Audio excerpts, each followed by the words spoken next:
Abran su Biblia al Evangelio según San Mateo capítulo 12. Mientras ustedes abren su Biblia, yo oro una vez más. Bendito Padre Celestial, bendice tu palabra, Señor, al salir en esta tarde. Que no vuelva vacía y que cumpla en cada uno de nosotros lo que tú la estás enviando para cumplir. En el nombre de Cristo Jesús. Amén. Muy bien, pues la semana pasada comenzamos el capítulo 12 y vimos a Jesús y a sus discípulos que iban y creíamos, les comenté que yo creía que iban rumbo a la sinagoga, ya estando todos juntos de nuevo, y que mientras iban por el sembradío en el que estaban caminando, iban cortando espigas de trigo, de cebada, según fuera el caso, y estaban quitándoles la cáscara para comérselas porque tenían hambre. Y cuando los fariseos los vieron, los acusaron de quebrantar la ley del día de reposo, porque para ellos, en su manera de ver las cosas, estaban cosechando en el día de reposo, cosa que vimos que de hecho está prohibido en el día de reposo, ¿verdad? Pero de nuevo, nosotros sabemos que nuestro reposo como cristianos está en Jesús, así es que nosotros ya no tenemos que necesariamente respetar el día de reposo como un requisito de la ley, pero es bueno tener un día de reposo simplemente como un bienestar para nuestra salud, un bienestar para nosotros. Pero esa es la razón por la que guardamos un día de reposo, no para cumplir con la ley del día de reposo. Y la semana pasada terminamos en Hebreos capítulo 4, no lo van a poner en la pantalla, pero en Hebreos capítulo 4, los versículos 1 al 3, se nos dice ahí: por eso temamos a Dios mientras tengamos todavía la promesa de entrar en su reposo. No sea que algunos de ustedes parezca haberse quedado atrás, porque la buena nueva se nos ha anunciado a nosotros lo mismo que a ellos, hablando de los judíos que recibieron la ley. Pero de nada les sirvió a ellos el oír esta palabra, porque cuando la oyeron no la acompañaron de fe. Trataron de cumplir ellos mismos por sus propias fuerzas la ley, y porque no fue acompañada por fe, cumplir la ley o tratar de cumplir la ley no les sirvió de nada. Pero no, en el versículo 3 dice: pero los que creímos hemos entrado en el reposo. Entonces, si nosotros hemos creído en el Señor Jesucristo, ya podemos estar reposando, podemos estar descansando. Ya no tenemos que esforzarnos por quedar bien con Dios o por de alguna manera ganarnos el favor de Dios, sino que ya podemos descansar en Cristo. En Él tenemos la aprobación de Dios. Él nos ha hecho aceptos a Él, ¿verdad? Entonces, no podemos nosotros seguir viviendo como que algo nos falta. Si estamos en Cristo, estamos completos. Ahora, en lo que vamos a ver ahora, vamos a ver también que todavía siguieron los fariseos y los escribas tratando de buscar la forma de culpar al Señor Jesucristo de quebrantar la ley del día de reposo. Noten ahí en el versículo 9 de Mateo 12, que es donde vamos a comenzar. Dice: al salir de donde estaban alegando con los fariseos por lo que los discípulos estaban haciendo, Jesús fue a la sinagoga del lugar, y por eso decíamos que iban rumbo a la sinagoga. Versículo 10, ahí había un hombre que tenía atrofiada una mano. Para poder acusar a Jesús, algunos le preguntaron: ¿está permitido sanar en el día de reposo? Entonces, noten, llegan a la sinagoga.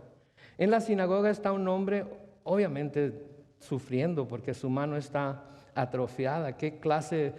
¿Cómo estaba atrofiada? No sabemos. Estaba seca o estaba lastimada, estaba rota, no sabemos, pero estaba atrofiada. Sí, y luego, para poder acusar a Jesús, ese era parecía el principal objetivo de los fariseos y de los escribas: buscar la manera de acusar a Jesús. No querían ellos que Él tuviera rienda suelta y que pasara desapercibido entre la gente que Él estaba desobedeciendo la ley. Por lo tanto, ellos llegaron a la conclusión de que estaba tratando de deshacer, ¿sí?, el sistema mosaico de la ley, cuando no era lo que estaba haciendo. Pero para acusarlo, para poder acusarlo, porque sabían lo que iba a hacer el Señor Jesús al ver a este hombre con la mano atrofiada. Sabían que el Señor no podía ver sufrimiento, sabían que el Señor no podía ver a alguien que estuviera en problemas sin intervenir para de alguna manera aliviar el problema por el que estaba pasando. Tiene un corazón compasivo el Señor, tiene un corazón lleno de amor el Señor, tiene un corazón lleno de gracia y misericordia el Señor. A menudo sentimos como que nos está dejando sufrir sin ningún ton ni son, sin ningún propósito, pero todo tiene un propósito. Y cuando nos permite que suframos de alguna manera, Él está ahí para fortalecernos y ayudarnos a permanecer en sus caminos y permanecer fiel en Él. Pero ellos estaban buscando la manera de acusarlo y porque sabían lo que iba a hacer, anticipaban que lo iba a sanar, le preguntan, ¿está permitido sanar en el día de reposo? De nuevo, la pregunta acerca de si es permitido sanar en el día de reposo o no, ya lo habían hecho antes. ¿Sí? Debemos recordar que sanar a alguien no era permitido en el día de reposo según la ley si la vida de la persona no estaba en peligro. Así que de acuerdo a la interpretación de la ley de los fariseos, sanar a este hombre sería contra la ley. Pero de nuevo el Señor, siendo una persona de corazón compasivo y teniendo la habilidad para sanar, vamos a ver que el Señor lo sanó. Antes de sanarlo, sin embargo, es como un juego de tenis. Ellos le volean la pelota a su lado de la cancha y ahora el Señor les va a volear la pelota al lado de la cancha de ellos. Y en el versículo 11, Él les respondió después de que le hacen la pregunta. ¿Quién de ustedes, si tiene una oveja y ésta se cae en un hoyo un día de reposo, no la va y la saca? Noten la pregunta que les está haciendo. ¿Quién de ustedes, si tiene una oveja y ésta se cae en un hoyo el día de reposo, no va y la saca? La verdad es que todos y cada uno de ellos, si tienen ovejas y una de ellas se cae en un pozo, aunque fuera el día de reposo, iba a ir a sacarla. El no ir a sacarla significaría una pérdida para ellos. Significaría una pérdida económica, quizás significaría una pérdida de bienes que estaban cuidando para otra persona. ¿Sí? Entonces sufrirían una pérdida si no la iban a sacar. Entonces la pregunta es retórica, porque él sabía que todos y cada uno de ellos iría a sacar esa oveja del hoyo en el que se había caído. Y aquí lo que se nos muestra es cómo el corazón religioso e hipócrita de los fariseos podía llevarlos a preocuparse y tener más compasión por un animal y hasta quebrantar la ley que tanto defendían por el bien de un animal que significaba ganancia para ellos, pero no por un ser humano. Pobre oveja, se cayó en un hoyo, tenemos que ir a rescatarla. Pero ven al hombre de la mano atrofiada y no dicen, pobre hombre, ¿habrá alguien que le pueda ayudar? ¿Habrá alguien que pudiera hacer algo por él para que esa mano no la tuviera atrofiada, para que no tuviera ese problema, para que no tuviera ese dolor? ¿Sí? El Señor los está confrontando con su propia hipocresía de ellos. Y lo está haciendo delante de los discípulos que andaban con el Señor, delante de la gente que estaba en la sinagoga. Los está confrontando para que reflexionen en lo que están diciendo. Está un hombre ahí con una gran necesidad y para atraparlo le dicen, ¿es lícito? ¿Es aceptable? ¿Está bien que se sane a alguien en el día de reposo? Y él les dice, ¿saben qué? Déjenme hacerles una pregunta. ¿Quién de ustedes, si se cae una de sus ovejas en un hoyo, no va y la saca del hoyo aunque fuera el día de reposo? Debatí mucho en mi mente y en mi corazón si decir lo que voy a decir ahorita. Y creo que es necesario decirlo. Porque esta situación me hace pensar a mí en las personas que se pronuncian a favor de los derechos de los animales. Se pronuncian a favor de cuidar el medio ambiente. Se pronuncian a favor de justicia social. Se pronuncian a favor de tantas cosas que no tienen nada de malo. Sí, pero al mismo tiempo también están a favor del aborto y de la eutanasia. Sí, están a favor de defender los animales, están a favor de cuidar del medio ambiente, pero no están a favor de cuidar de lo más vulnerable que hay en este mundo, que es el niño cuando todavía está en el vientre. Sí, pero también me recuerda a aquellos que se pronuncian en contra del aborto, están, pero sí, completamente en contra del aborto, pero no están dispuestos a invertir ni su talento, ni su tiempo, muchos, no todos, ni su talento, ni su tiempo, ni su tesoro en ayudar a organizaciones que puedan dar alternativas al aborto a las mujeres que están pasando por un embarazo no deseado. Si estamos en contra del aborto, hagamos todo lo posible por ayudar a organizaciones que pueden ayudar a mujeres que están en esos problemas con una alternativa a hacerse el aborto. No podemos simplemente juzgar a un lado y no ver lo que el otro está o no está haciendo. Tenemos que ser congruentes, ¿sí? Sí, porque hay mucha gente que no, el aborto debería ser criminalizado, etcétera, etcétera, debería ser ilegal, etcétera, etcétera. Creo que no hay, al menos aquí, ninguno de nosotros que no piense que eso es justo, que el aborto no sea legal. Pero ok, ¿qué vamos a hacer por las mujeres que están pasando por un embarazo no deseado? Que van por el 11º hijo y el marido ya no quiere tener más hijos. Que quedaron embarazadas porque un novio irresponsable y egoísta las embarazó, pero ahora no quiere hacerse responsable. Sí me explico. No podemos hablar de los dos lados de nuestra boca. Si estos fariseos queremos que la ley se cumpla y en el día de reposo no se puede sanar. Pero por el otro lado estaban dispuestos a ir a sacar una de sus ovejas del hoyo en el que se habían caído. Y le daban más valor a la oveja de lo que le daban al ser humano. Y la oveja, desafortunadamente, no fue creada a la imagen y semejanza de Dios, y el ser humano sí. Por lo tanto, el ser humano tiene más valor que la oveja. Pero se cuida más de la oveja porque a la oveja le puedo sacar provecho. Cuando menos si tengo hambre, la degüello, la despellejo y me la como, ¿verdad? Unas chuletas ¿verdad? No caerían mal. Pero el hombre que tiene la imagen y semejanza de Dios, a menudo es más fácil descartarlo, es más fácil hacerlo a un lado, es más fácil no sentir compasión por él. Noten lo que les dice en el versículo 12. Un hombre vale mucho más que una oveja. Por consiguiente, está permitido hacer el bien en los días de reposo.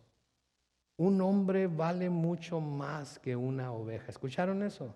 Un hombre vale mucho más que una oveja. Un ser humano vale mucho más que un animal. Sí, un ser humano tiene mucho más valor.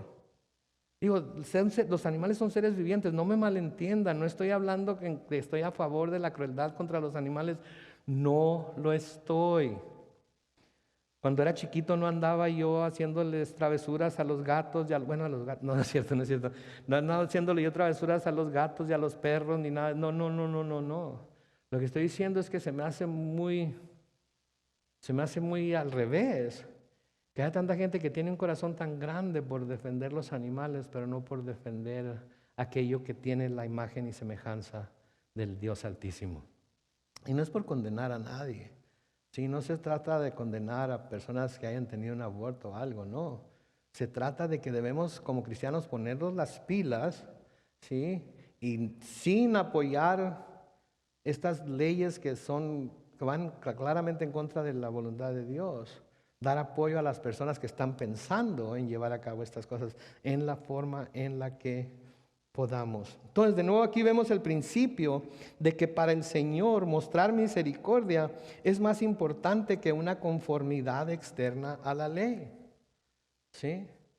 ¿Sabes qué? Lo siento, estás atrofiada tu mano, estás doliéndote, estás haciendo problemas, pero es el día de reposo, no puedo hacer nada por ti. No puedo hacer absolutamente nada por ti. Eso es para el Señor, según lo que yo leo en las Escrituras, eso es para el Señor. Peor, ¿sí?, que no tener misericordia. Porque ¿qué nos dijo en el pasaje anterior que estudiamos? Misericordia quiero y no sacrificio. Versículo 13 dice, entonces le dijo a aquel hombre, extiende tu mano. Y el hombre la extendió y su mano le quedó tan sana como la otra. Noten la reacción de los fariseos. En lugar de asombrarse, en lugar de decir, wow, en lugar de decir, felicidades amigo, mira, ahora ya estás sano. Jesucristo, por favor, ¿cómo es posible que tú puedas hacer esos milagros? Tienes que venir del Señor porque nadie puede hacer milagros como esos si Dios no está con él. Cosas como estas. Pero noten el versículo 14, pero los fariseos, en cuanto se fueron, conspiraron para matar a Jesús. ¿Sí? Me imagino yo que el Señor le sanó la mano a este hombre y en el día de reposo, cuando se suponía que debían estar en la sinagoga adorando al Señor y escuchando la palabra, etcétera, etcétera, cuando el Señor hace lo que ellos mismos sabían que iba a hacer, se levantan y se van. Se levantan y se van enojados y se van no solamente enojados, sino que se van amargados y se van no solamente amargados, sino que se van conspirando. ¿Cómo pueden matar a Jesús? De hecho, en Lucas capítulo 6 y el versículo 11, no va a estar en la pantalla tampoco, pero escuchen lo que dice. En Lucas 6:11 dice, los escribas y los fariseos se pusieron furiosos y comenzaron a discutir qué podrían hacer contra Jesús. Se pusieron furiosos. ¿Sí? ¿Contra el hombre que fue sanado? No. ¿Se pusieron furiosos porque el Señor Jesucristo había hecho un bien? No. Se pusieron furiosos ¿por qué? Porque según ellos el Señor Jesucristo estaba desobedeciendo la ley del día de reposo. Y parece ser, por el punto de vista de Jesús acerca de lo que el día de reposo debía ser, no lo que era, debería ser, los fariseos habían llegado a la conclusión de que lo que Jesús buscaba, como les estaba diciendo antes, era acabar con el sistema mosaico, y por eso ellos buscaban la forma de matarlo. ¿Por qué? Porque en el sistema mosaico ellos eran los que estaban encima de todos. Ellos eran los que mandaban, ellos eran los que decían lo que cada quien podía y no podía hacer. Ellos eran los que le daban o no daban permiso de que la gente hiciera tal o cual cosa y hasta de cómo lo podía hacer. Y si la gente que escuchaba a Jesús escuchaba que Él estaba de alguna manera menoscabando la ley, ellos se iban a empezar a preguntar, entonces, ¿por qué o para qué cumplimos la ley? Y ese no era el propósito del Señor Jesucristo, ¿sí? El Señor Jesucristo no era que dejaran de cumplir la ley, pero que la cumplieran correctamente. Pablo le dice a Timoteo que la ley es buena si se usa correctamente, pero si se usa incorrectamente y especialmente para subyugar o para someter a la gente a lo que el líder religioso quiere hacer, la ley es mala, se tiene que usar correctamente y se tiene que interpretar como el Señor la interpreta. Entonces no era que él hubiera querido terminar con el sistema mosaico, era que quería presentar la manera correcta de ver la ley. Recuerden lo que nos dijo en Mateo capítulo 5, versículo 17, unas cuantas páginas hacia la izquierda y en su Biblia. Mateo capítulo 5 y el versículo 17 dice, no piensen ustedes que he venido para abolir la ley o los profetas. No he venido para abolir, sino para cumplir. Pero de nuevo, para cumplir con la ley en la forma correcta y no como los fariseos hipócritas habían determinado que debería de cumplirse. El Señor vino no para abolir la ley, no para quitar la ley de en medio, sino para que se cumpliera la ley, para que se cumpliera como debería ser cumplida la ley, para dejar un ejemplo de cuál era el espíritu de la ley y no la letra de la ley. Porque como dice Pablo, la letra de la ley mata. En Romanos capítulo 8, comenzando con el versículo 1, Romanos capítulo 8, comenzando con el versículo 1, dice lo siguiente, lo pueden leer conmigo, dice, por tanto, no hay ninguna condenación para los que están unidos a Cristo Jesús, los que no andan conforme a la carne, sino conforme al Espíritu. Porque la ley del Espíritu de vida en Cristo Jesús me ha librado de la ley del pecado y de la muerte. Porque Dios ha hecho lo que para la ley era imposible hacer, debido a que la ley, ¿sí?, era débil por su naturaleza pecaminosa. Por causa del pecado envió a su Hijo en una condición semejante a la del hombre pecador y de esa manera condenó al pecado en la carne. Versículo 4, noten, para que la justicia de la ley se cumpliera en nosotros, que no seguimos los pasos de nuestra carne, sino los del Espíritu. Y al hablar de no seguir los pasos de nuestra carne, está hablando que no buscamos por nuestro propio esfuerzo, ¿sí?, cumplir con la ley de Dios, sino que ponemos nuestra fe en Cristo Jesús y somos guiados por el Espíritu. Y al poner esa fe en Cristo Jesús, noten lo que dice de nuevo el versículo 4, la justicia de la ley se cumple en nosotros. ¿Se dan cuenta de eso? En Cristo Jesús, la justicia de la ley se cumple en nosotros. Por tanto, ¿qué ley tenemos que cumplir ahora? Ninguna de las leyes mosaicas que se encuentran en el Antiguo Testamento. La única ley que nosotros como cristianos debemos de cumplir ahora es la ley del amor, como ya lo hemos mencionado muchas veces. En 2 de Corintios capítulo 3 y el versículo 6, Pablo les dice a los corintios ahí, pues Él, hablando de Jesús, nos hizo ministros competentes de un nuevo pacto, no de la letra, sino del Espíritu. Porque la letra, ¿qué hace? mata, pero el Espíritu que hace, vivifica.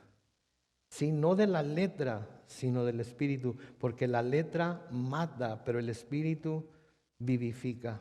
El antiguo pacto estaba basado todo en la ley, los sacrificios, el cumplimiento de la ley, etcétera, etcétera. El que quiera vivir por la ley tiene que cumplir la ley. Pero el nuevo pacto, que fue sellado ¿por qué? Por medio de la sangre de Cristo. Ahora el cumplimiento de la ley ya se ha hecho por Cristo, por lo tanto en Cristo, ¿sí? En Cristo nosotros hemos recibido la justicia de la ley y se ha cumplido en nosotros. Así es que ya no tenemos por qué someternos a la ley. La única ley que tenemos que someternos es a la ley del amor. Ahora en el versículo 15 y siguientes, vemos ahí en mi Biblia, que es una Biblia de estudio, siempre se los he dicho, tiene un título ahí que dice El siervo escogido, hablando de Jesús y de su carácter. Noten ahí lo que pasa en el versículo 15. Cuando Jesús supo esto, ¿qué supo? Que los fariseos y los escribas andaban buscando la manera de matarlo. Noten lo que hace, se alejó de ahí. Cuando el Señor supo esto, lo que hizo fue optar por retirarse. Nos acordamos de Elías. ¿Se acuerdan cuando fue y le dio al rey Ahab la profecía de que no iba a llover, perdón, por 3 años y medio? Después de darle la profecía, ¿qué hizo? Se fue y se escondió, ¿verdad? Primero en el arroyo en donde los cuervos le trajeron de comer, y cuando el arroyo se secó con la viuda, con aquella viuda que le dio de comer y le dio de beber, viuda de Sarepta, etcétera, etcétera. Aquí el Señor también, cuando se da cuenta de que lo van a matar, de que lo quieren matar, se aleja de ahí.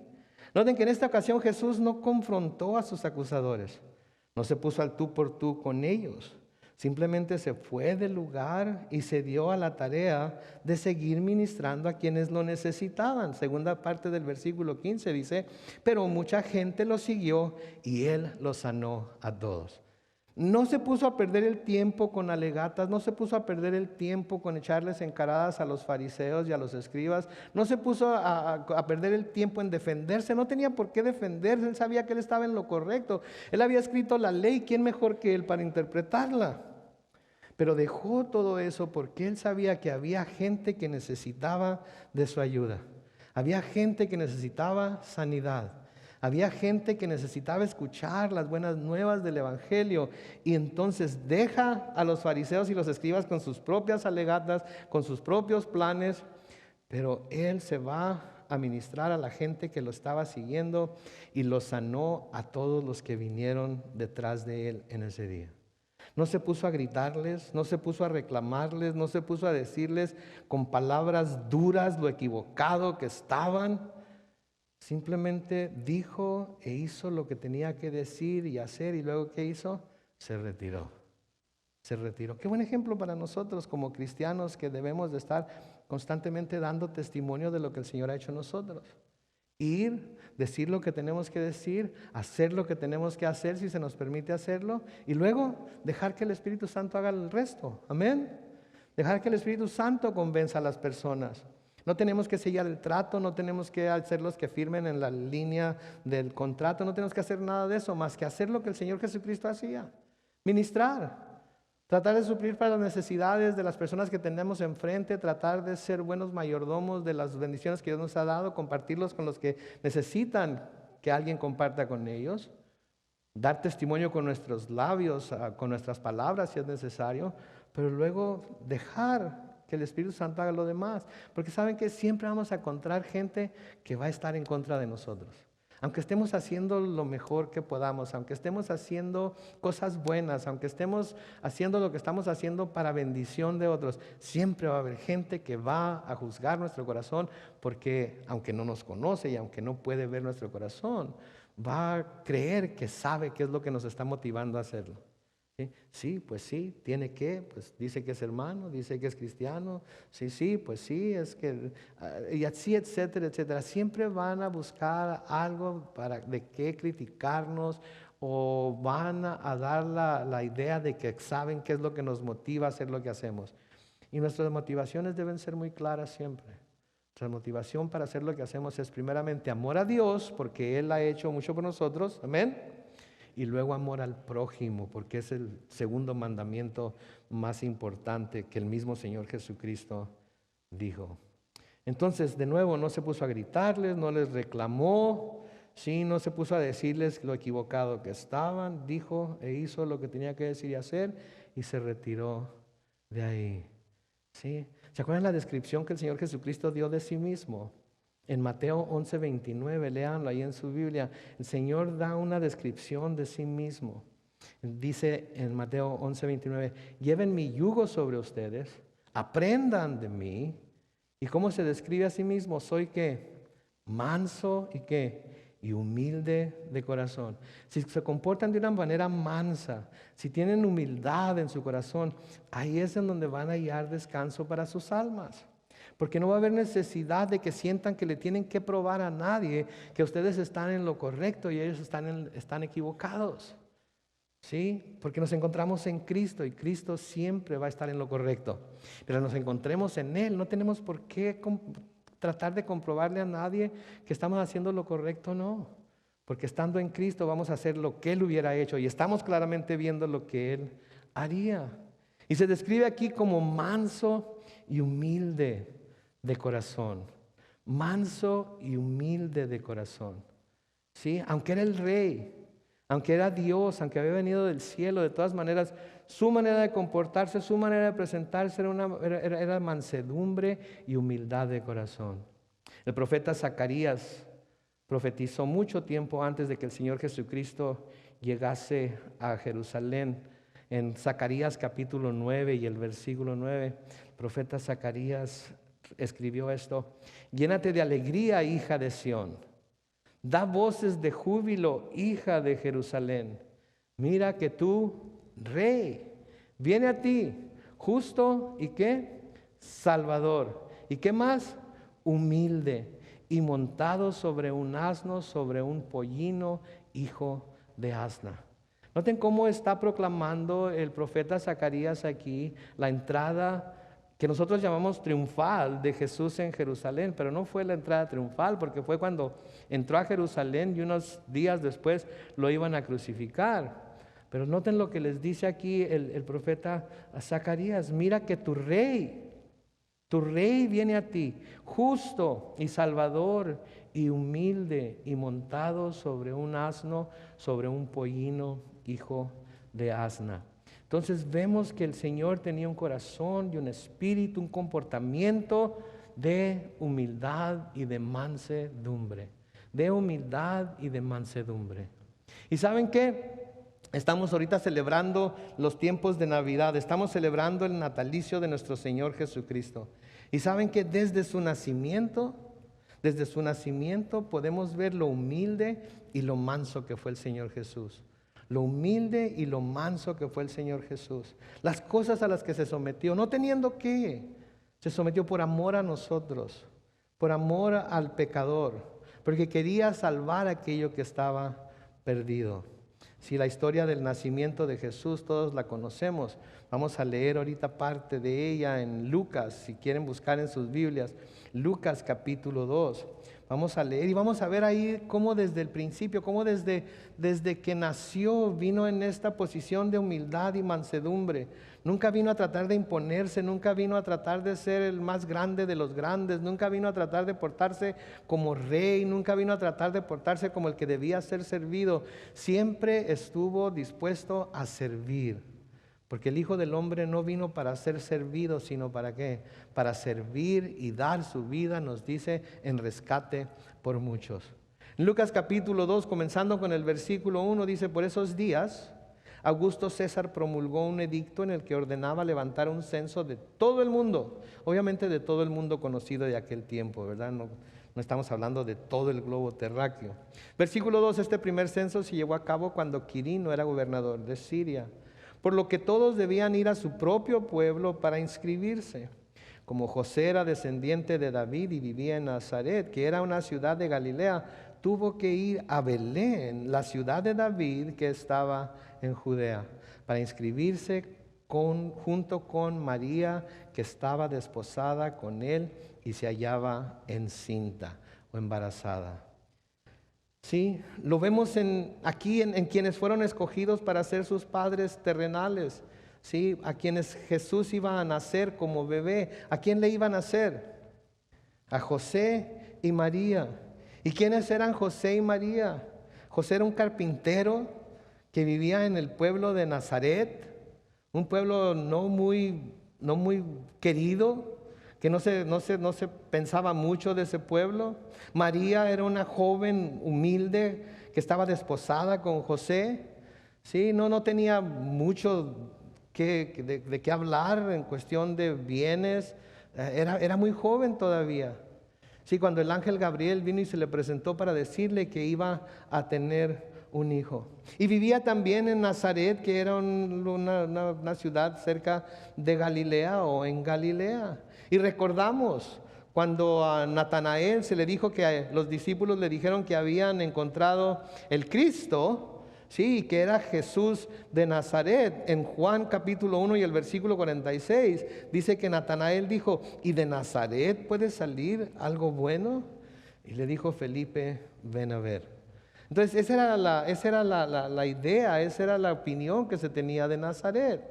Entonces, si de Jesús se dijo: ¿y de Nazaret puede salir algo bueno? Imagínense si hubieran dicho: José el carpintero y María van a tener un hijo y él va a ser el Mesías y son de Nazaret. ¿Ustedes creen que la gente no hubiera dicho: ¿de Nazaret van a salir el papá y la mamá del Mesías? Claro que hubieran dicho lo mismo. Sí, entonces eran personas con principios muy humildes, eran personas que no tenían mucho de qué hablar, que no tenían muchas posesiones, eran personas pobres y humildes. Y luego el pueblo que se consideraba su pueblo de José y de María por ser descendientes de David, ¿cuál pueblo era? Belén. Belén. Y el profeta Miqueas dice esto acerca de Belén. Noten, Miqueas 5:2 dice: tú, Belén Efrata, eres ¿qué? Pequeña para estar entre las familias de Judá, pero de ti me saldrá el que será Señor en Israel. Sus orígenes se remontan al principio mismo, a los días de la eternidad. Entonces, la ciudad en la que iba a vivir era Nazaret, que no era una ciudad muy reconocida. La ciudad que se iba a considerar su ciudad era la ciudad de Belén, que era pequeña entre las familias de Judá. ¿Sí? No había nada que pudiéramos decir: wow, nació en la capital, nació en un palacio, como vamos a ver ahorita. Le nació a gente de renombre, le nació a gente de sangre azul. Escogieron al gobernador o al rey o a qué sé yo, para que ellos fueran sus padres. ¿Sí? Seguimos leyendo en Lucas capítulo 2, los versículos 6 y 7, y noten lo que dice ahí.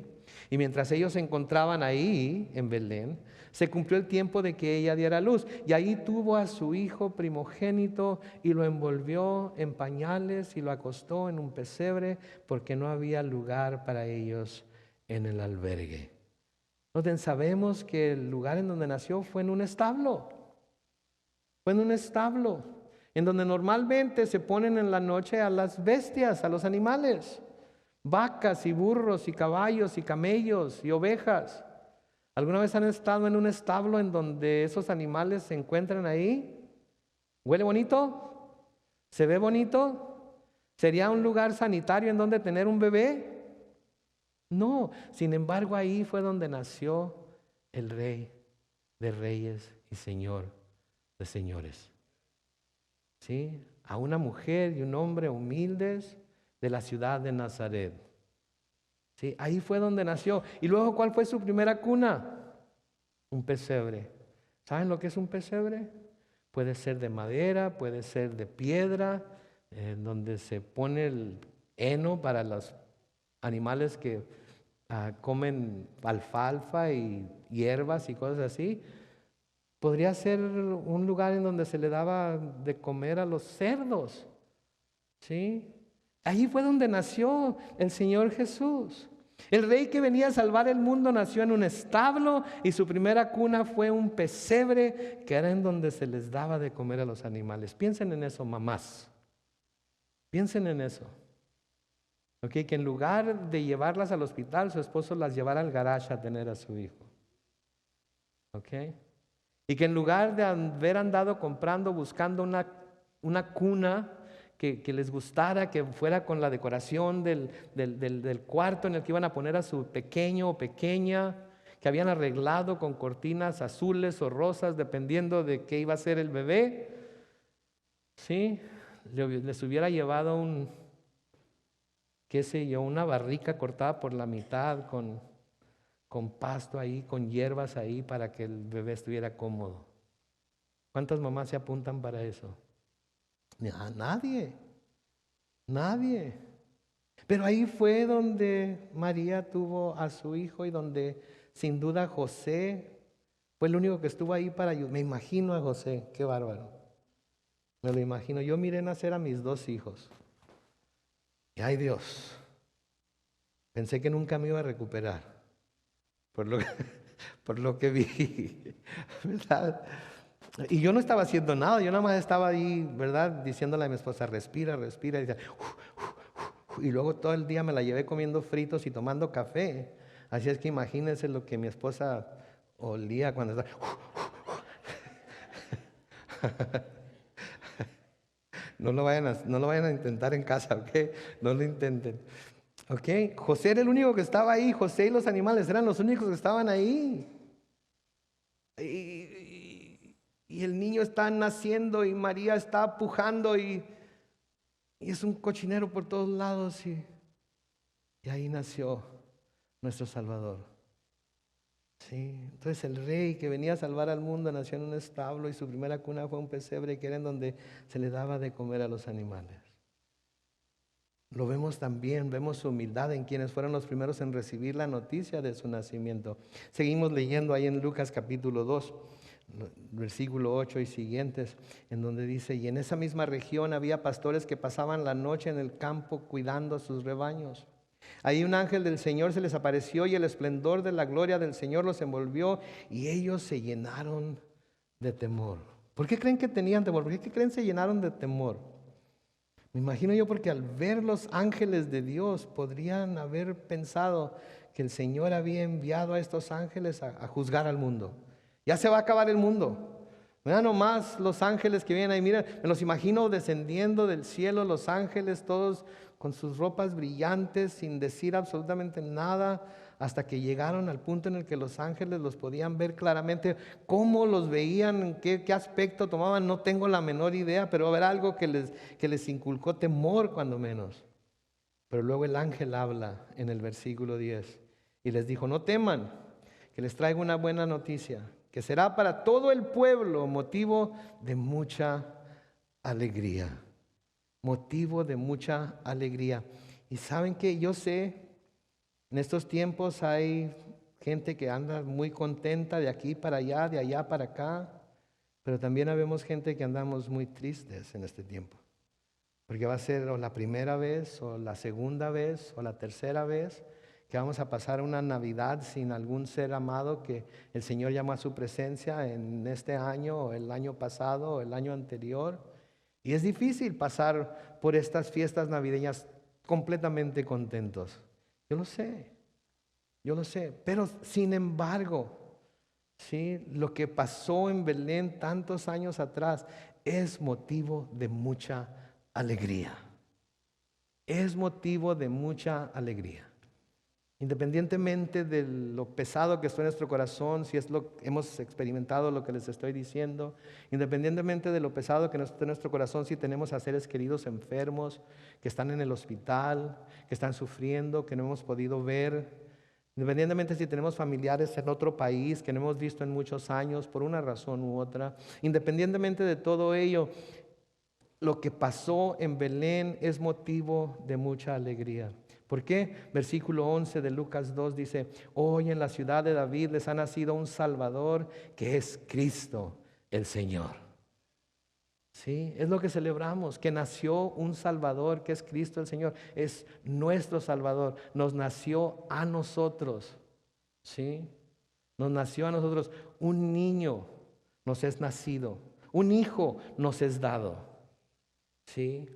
Y ese es el regalo más importante que la humanidad pudo haber recibido de parte de Dios. Y porque es el Salvador, porque es Cristo el Señor, debemos demostrar alegría en este tiempo por lo que vino a hacer. Versículo 12 dice: esta les servirá de señal, hallarán al niño envuelto en pañales y acostado en un pesebre. En ese momento apareció junto al ángel una multitud de las huestes celestiales que alababan a Dios y decían: gloria a Dios en las alturas, paz en la tierra a todos los que gozan de su favor.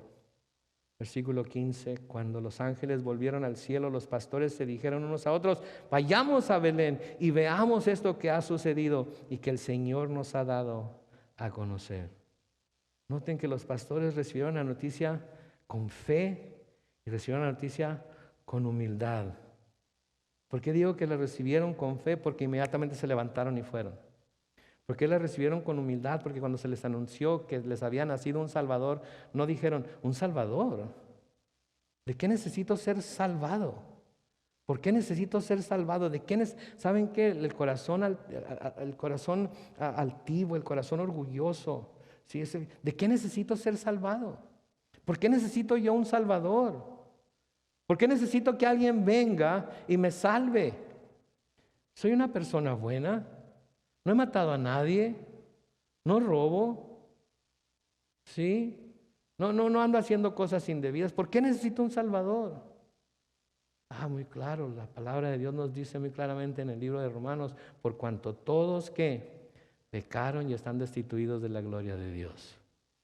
Por eso se necesita un Salvador. Pero gracias a Dios que Dios nos amó tanto que aun cuando estábamos en nuestros pecados y transgresiones, Él envió a su Hijo para morir por nosotros. ¿Sí? Entonces los pastores recibieron la noticia con fe, recibieron la noticia con humildad y fueron inmediatamente a ver lo que se les había dicho. Seguimos leyendo en Lucas 2, los versículos 16 al 20, y ahí leemos: así que fueron deprisa y hallaron a María y a José. El niño estaba acostado en el pesebre. Al ver al niño contaron lo que se les había dicho acerca de él. Y todos los que estaban escuchando quedaron asombrados de lo que decían los pastores. Pero María guardaba todo esto en su corazón y meditaba acerca de ello. Y al volver los pastores iban alabando y glorificando a Dios por todo lo que habían visto y oído, pues todo había sucedido tal y como se les había dicho. Y yo me atrevo a decir, todo había sucedido tal y como Dios había determinado que sucediera muchos años antes, siglos y siglos antes. Él ya había determinado que así iba a suceder. Él ya había determinado que iba a enviar a su Hijo unigénito para que salvara a todo aquel que pusiera en Él su fe. Y vino en una forma humilde y se comportó mientras estuvo aquí en una forma humilde. Noten el versículo 16 de Mateo 12. Aunque les encargaba con firmeza que no lo descubrieran, que no le dijeran a nadie, que no anduvieran haciendo alarde de lo que estaba haciendo. ¿Para qué? Para que se cumpliera lo dicho por el profeta Isaías. Y lo dijo en Isaías capítulo 42, versículos 1 al 5. Que dijo: este es mi siervo a quien he escogido, mi amado en quien se complace mi alma. Pondré mi espíritu sobre él y a las naciones anunciará juicio. Noten, no disputará, ni gritará, ni nadie oirá su voz en las calles. ¿Se fijan lo que está diciendo aquí el Señor Jesús? ¿Sí? Pondré mi espíritu sobre él y a las naciones anunciará juicio.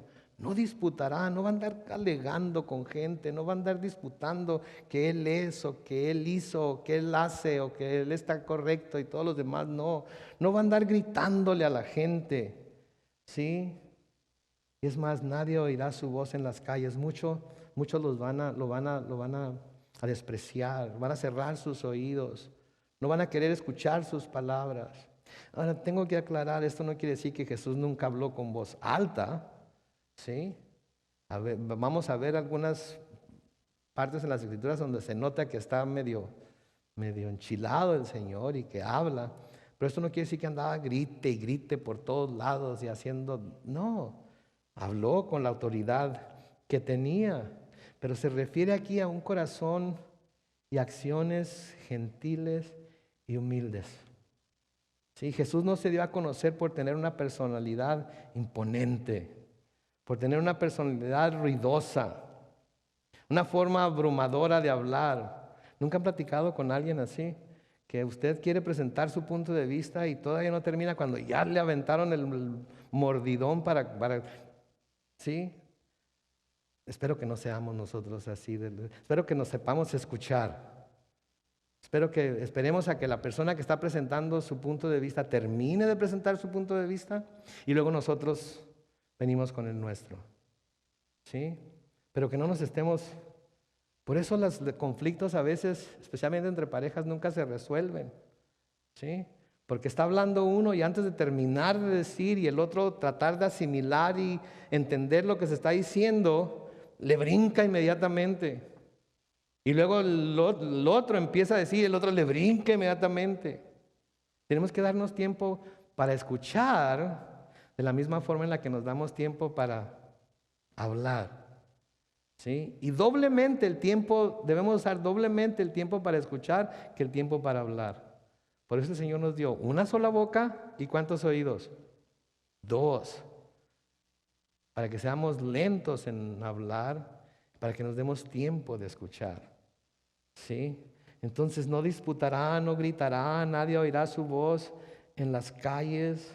Jesús hizo una impresión en otros por medio del Espíritu de Dios sobre él, que le daba una personalidad amable, que le daba una personalidad gentil, que le daba una personalidad humilde, lleno de gracia y de misericordia.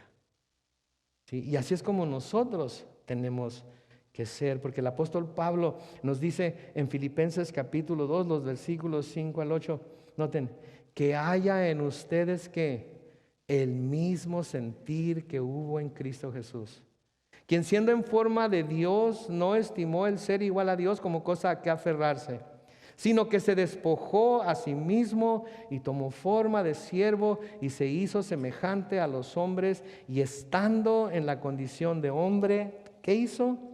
Se humilló a sí mismo y se hizo obediente hasta la muerte y muerte de cruz. ¿Sí? Al decir que se humilló a sí mismo, se hizo a sí mismo humilde. No tenía por qué humillarse, no tenía por qué ser humilde, pero se hizo a sí mismo humilde. ¿Sí? Ese era el propósito de venir a la tierra. Ese era el propósito de venir a la tierra. Tomó él la humanidad sobre sí mismo, como decía el pastor Phil hoy en la mañana, para afectar nuestra humanidad, para transformar nuestra humanidad. Y no estoy hablando de nuestra como en grupo en general, sino mi humanidad. Porque les digo algo y no le dicen a nadie, mi humanidad necesita mucha ayuda.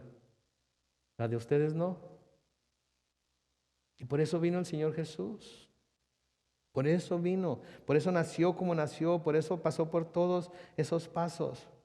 ¿Sí? Y aquí Pablo nos dice, inspirado por el Espíritu Santo, que nosotros debemos de tener ese mismo sentir que hubo en Cristo Jesús, que era Dios, pero no estimó el ser igual a Dios como algo a que aferrarse, sino que se despojó de sí mismo y tomó forma de siervo.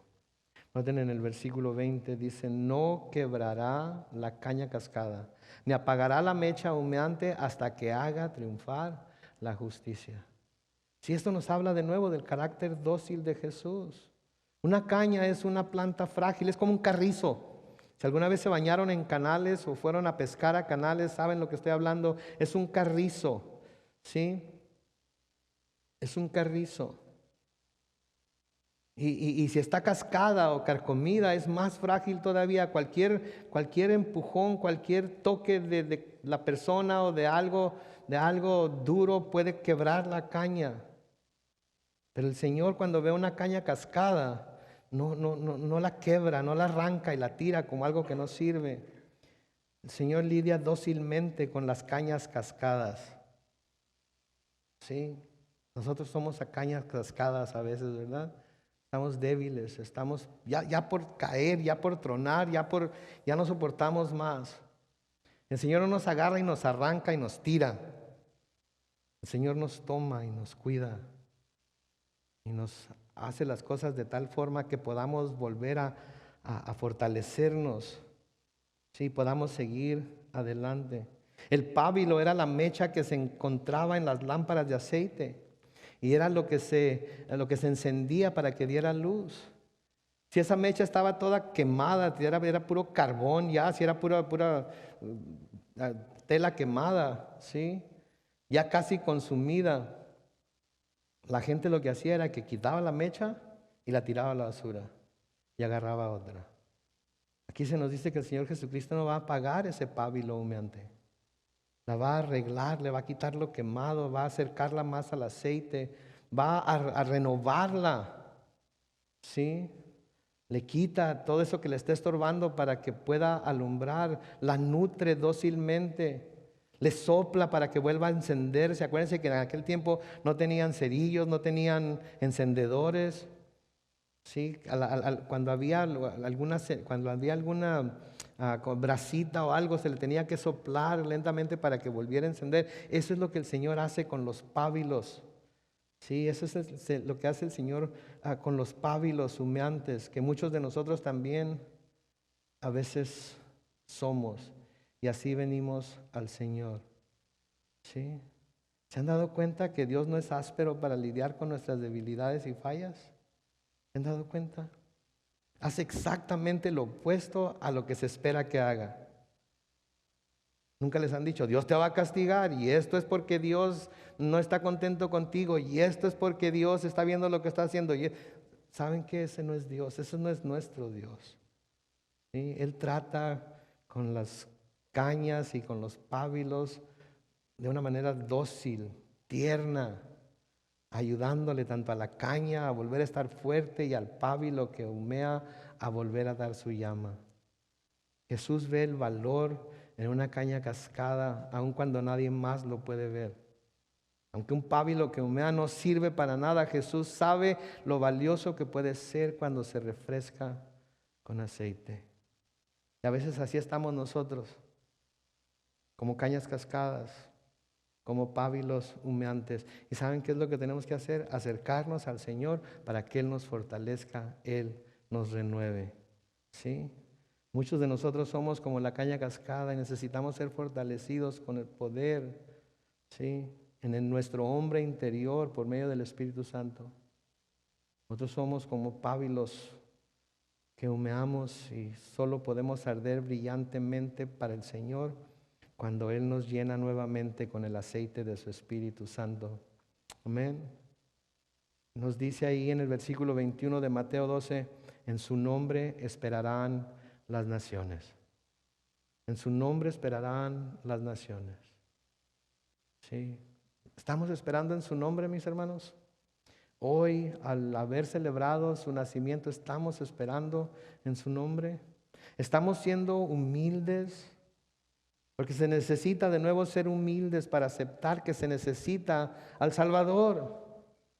Necesitamos tener humildad en nuestro corazón para reconocer que sin Él estamos perdidos. Que sin Él no duraríamos mucho tiempo. Es Él el que nos levanta, el que nos fortalece, el que nos da nuevas fuerzas, ¿no es cierto? Es Él. Pero para poder recibir todo lo que se necesita de Él, se tiene uno que presentar delante de Él con un corazón humilde, contrito y humillado. No pensando que ya se llegó, sino sabiendo que queda camino por recorrer y que el único que nos puede ayudar a recorrer el resto del camino es aquel que nos ayudó a comenzar en el camino, que es el Señor Jesucristo. Mientras el grupo de alabanza pasa al frente, creí que pueden llamar a Ania, por favor. Entonces se necesita ser humilde. Se necesita tener un corazón humilde, un corazón quebrantado, un corazón humillado. En Isaías capítulo 57 y el versículo 15, noten lo que dice. Porque así ha dicho el alto y sublime, el que habita la eternidad y cuyo nombre es santo. Noten lo que Dios dice de sí mismo. Yo habito en las alturas en santidad, pero también doy vida a los de espíritu humilde y quebrantado y a los quebrantados de corazón. Sí. Yo habito en las alturas, yo soy Dios y yo estoy acá arriba por encima de todo y de todos. Pero así, aun cuando vivo en esa santidad y aun cuando vivo en esas alturas, soy lo suficientemente misericordioso, lo suficientemente lleno de gracia, lo suficientemente lleno de misericordia y de amor para dar vida al espíritu humilde y quebrantado, y a los quebrantados de corazón. ¿Por qué? Porque vino y se hizo uno de nosotros, y sufrió como uno de nosotros, y sufrió más que uno de nosotros, porque Él sufrió lo que nosotros debimos haber sufrido. Él pagó por lo que nosotros debimos haber pagado, y ahora somos libres y podemos descansar en Él. Amén. Vamos a orar. Padre Celestial, te damos tantas gracias por tu palabra, Señor. Te damos gracias por tener la habilidad para recordar una vez más el nacimiento de tu Hijo Jesús. Gracias, Señor, por la humildad que Él nos vino a enseñar que tuvo y que nos llama a tener nosotros también. Gracias, Dios, que Él se hizo a sí mismo humilde para poder salvarnos a nosotros. Gracias que aunque Él es Dios y vive en santidad y vive en las alturas, de todas maneras, Señor, no es un Dios que no se compadece de aquellos que van a Él con un corazón humilde, con un corazón quebrantado, Señor, con un corazón humillado. Padre Santo, en esta tarde, Señor, queremos venir delante de ti y pedirte, Señor, que si quizás alguno de nosotros por alguna razón hemos llegado a pensar que ya lo tenemos todo descifrado, que ya no hay nada de lo que debamos ser salvados, Señor, que hoy nos demos cuenta de que te necesitamos, de que necesitamos que tú seas por nosotros, de que quizás algunos de nosotros estemos ahorita en la posición de esa caña cascada. Quizás estemos en la posición de ese pábilo humeante. Señor, te pedimos que con tu misericordia y tu bondad y tu gracia y tu amor nos tomes y nos remiendes y nos fortalezcas. Que renueves, Señor, ese pábilo para que podamos salir de este lugar y brillar, Señor, con la luz que solamente tú nos puedes dar para brillar.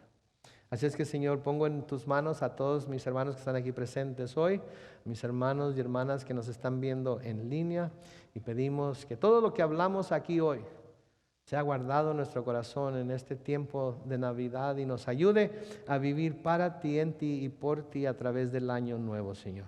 Nos encomendamos a tu mano de gracia y lo hacemos en el nombre glorioso de Cristo Jesús. Y todos decimos, amén.